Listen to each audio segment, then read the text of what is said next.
조갑제TV 시청자 여러분 안녕하십니까? 앞서 언급했듯 UFO 납치 현상은 성과 관련된 내용이 많습니다.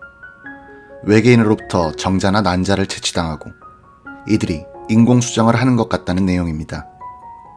지금부터 소개할 사례는 일반적인 성심리학으로는 설명이 되지 않는 이야기인데 UFO 납치를 경험했다고 한 여성이 이에 대한 이유에서인지 실제 성생활에 어려움을 겪고 있다는 것입니다.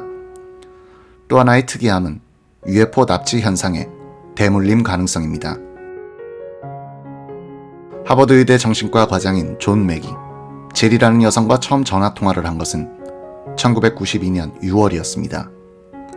그녀는 자신을 30세 가정주부라고 소개하며 7세 때부터 여러 차례에 걸쳐 반복적으로 UFO를 목격하고 외계 생명체와 맞닥뜨렸다고 했습니다. 제리의 어머니는 어려서부터 이를 악몽이라며 무시해왔다고 합니다. 그러다 CBS 방송에서 하버드 의대 소속 의사가 UFO 납치 문제를 이야기하는 것을 보고 연락했다고 했습니다. 하버드라고 하길래 이 사람이라면 조금 믿을 수 있지 않을까 해서 이름을 적어놨어요. 맥 박사는 총 4차례에 걸쳐 제리에 대한 최면 치료를 했습니다. 제리는 수백 장에 달하는 일기장을 맥 박사에게 보여주기도 했는데 일기장에는 납치 당시의 상황, 그녀가 쓴 시, 그녀의 철학적 고민이 담긴 글들이 담겨 있었습니다. 제리는 미주리주 캔사스시티 인근 시골 마을에서 4남매 중 둘째로 태어났습니다. 아버지는 우유 공장에서 일했습니다. 제리의 오빠인 켄은 어려서부터 집 근처에 떠있는 이상한 불빛들을 자주 목격했고 누군가가 자신의 방에 들어오는 꿈을 여러 차례 꿨다고 합니다. 그 역시도 이를 단순 악몽으로 치부했죠. 제리는 맥 박사를 만나기 전에 켄과 이야기를 나눴는데 켄은 당시의 일이 평생 기억 속에 따라다닌다고 말했다고 했습니다. 제리가 7세일 때 집에는 갓 태어난 막둥이 마크가 있었습니다. 제리는 맥 박사와의 첫 최면 치료에서 이 막내가 자신과 함께 납치되던 것을 떠올려냈는데 이 이야기를 동생에게는 말해주지 않았다고 합니다. 제리의 부모는 그가 8세일 때 이혼했습니다. 아버지는 미주리주에 남았고 아이들은 어머니와 함께 조지아주 메이컨으로 이사했습니다. 이후 몇 년간 어머니와 아이들은 조지아주 곳곳을 떠돌며 생활했다고 합니다. 제리는 고등학교 재학 중인 10학년, 한국 기준으로는 고1 때 학교를 그만뒀습니다. 영어 선생님이 대학교 수준의 과제들을 내줬는데 이를 어려워했습니다. 당시 학교 측은 그녀를 다른 영어반으로 보내주지 않았다고 합니다. 이후 그녀는 계산대 직원, 사무 업무 직원 등으로 근무했습니다. 9학년, 한국 기준으로는 중3 교육까지밖에 받지 못한 제리의 글재주가 갑자기 좋아졌는데 이는 사람들을 놀라게 했습니다. 1991년 11월 UFO 납치 현상을 경험하고 난 뒤부터의 일입니다. 갑자기 시도 쓰고 어려운 내용들을 적어나가게 됐습니다. 제리는 이 모든 것들이 어디서부터 나에게 오게 된 것인지 모르겠다고 했습니다. 맥 박사는 그녀의 글을 분석해본 결과 그녀가 받은 교육 수준의 사람이 썼다고 하기에는 수준이 높고 세련됐다고 했습니다.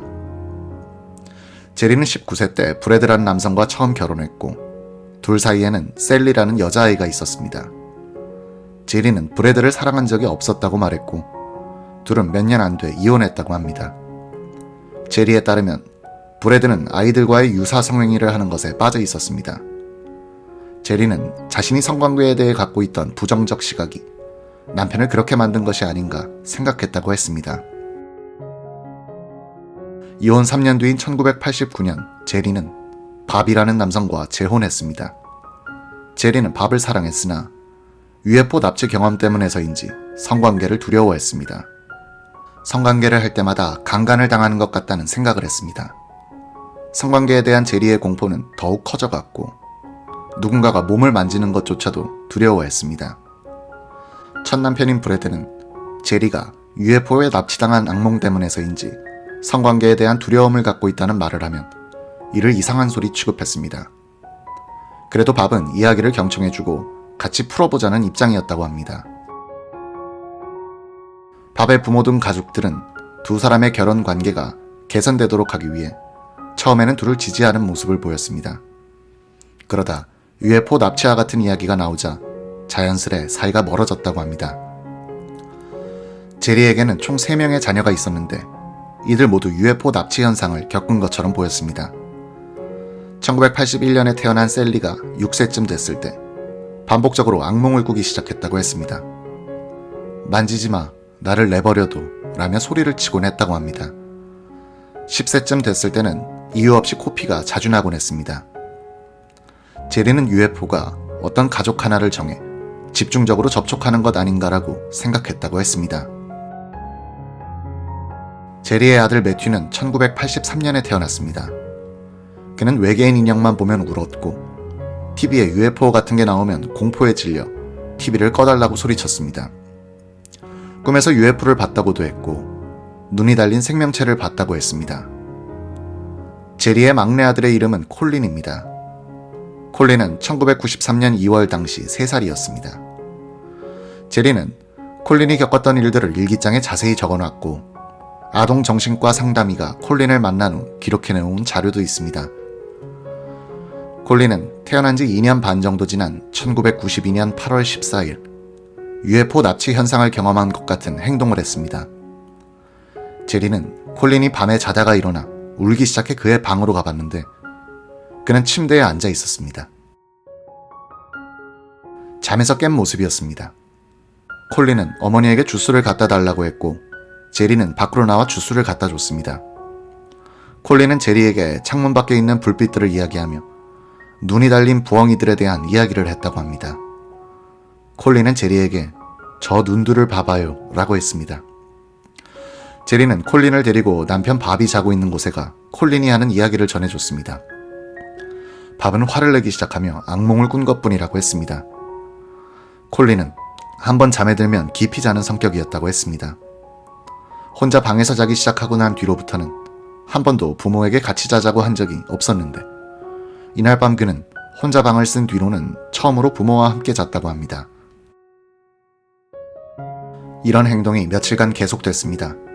제리는 1992년 10월 29일자 일기장에서 콜린이 계속 이것들에 대한 이야기를 했다고 했습니다. 하늘을 멍하니 쳐다보더니 큰 눈을 가진 무서운 부엉이들이라는 말도 하고 이 부엉이들이 하늘에서 추락했다고도 했습니다. 콜린은 어느 날에는 소리를 지르며 도망가는 듯 뛰기도 했다고 했습니다. 콜린은 얘네들이 내게 무언가를 먹도록 강요하고 공격하고 있다며 특히 그의 발가락을 아프게 하고 있다고 했습니다. 이 무렵 콜린은 우주선과 행성, 별들에 대한 이야기를 많이 했습니다. 어느 날에는 책을 읽다가 저건 지구라고 불리는 행성이야 라고 하기도 했습니다. 그러다 큰 눈을 가진 부엉이들이 떨어지면 나도 뛰어내린다고 했습니다. 저기 우주선이 있는데 나는 그 우주선에서 왔다며 발가락이 아프다고 했습니다. 제리는 콜린의 발가락 끝에 피가 묻어있는 것을 봤고 발톱이 부러진 것을 확인했습니다. 콜린은 부엉이가 자기 발가락을 깨물었다고 했습니다. 맥 박사는 11월 8일 콜린을 만났습니다. 태어난 지 2년 9개월 된 아이였죠. 맥 박사는 또 다른 UFO 연구가인 버드 홉킨스가 만든 홉킨스 이미지 인식 테스트 카드를 보여줬습니다. 이는 총 10장의 카드로 구성되어 있는데 9장은 신화나 현실 혹은 공상 영화에서 나오는 UFO 현상과 비슷한 모습의 그림들입니다. 이미 알려진 모습을 자신이 봤다고 착각하는 것 아닌지 확인하기 위한 실험용 카드입니다. 콜린은 외계인 카드를 보며 특이한 반응을 보였습니다. 외계인을 보고 무서운 사람이라고 말했다고 합니다. 콜린은 계속 특이한 행동을 했습니다. 1993년 1월 25일, 콜린은 어머니 제리에게 우주선에 돌아가고 싶지 않다며 거기만 가면 길을 잃어버리는데 너무 싫다고 말했습니다.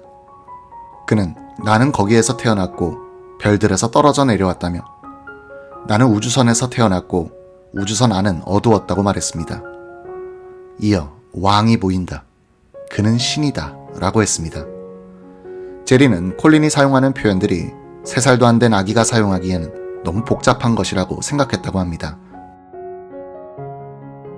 맥 박사는 전통적인 정신의학 방식으로 콜린의 행동을 설명할 수 있을지 알아보기로 했습니다.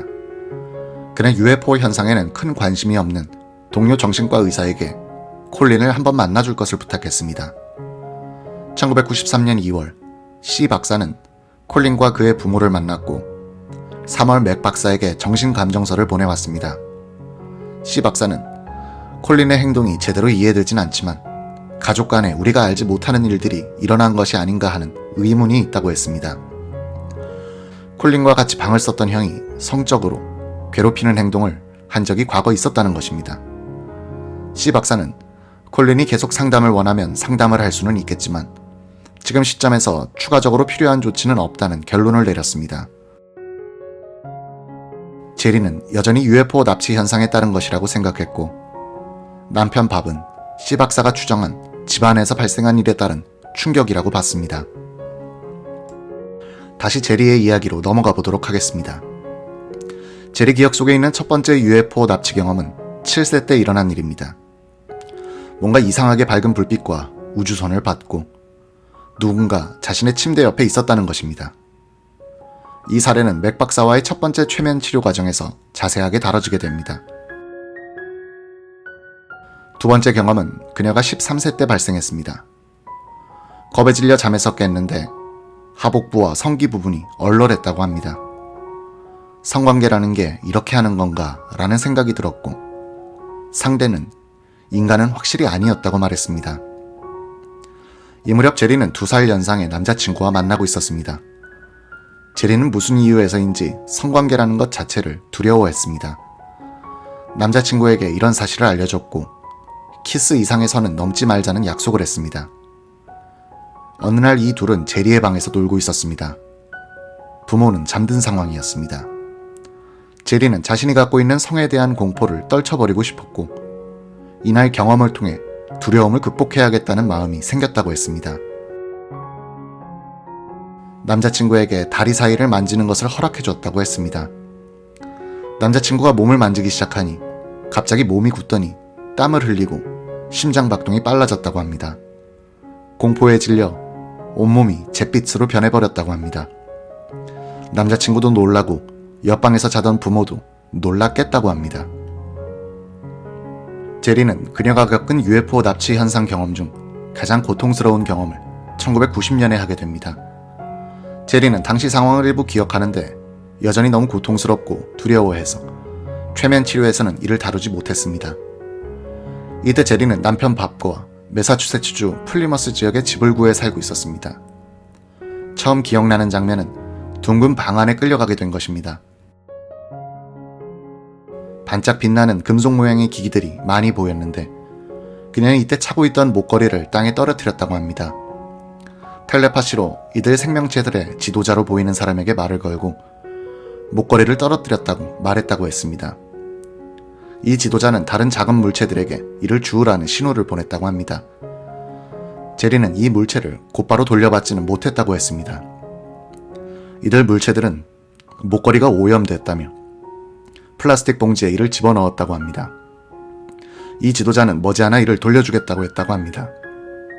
제리는 이 이야기를 조지아에 살고 있던 어머니에게 해줬습니다.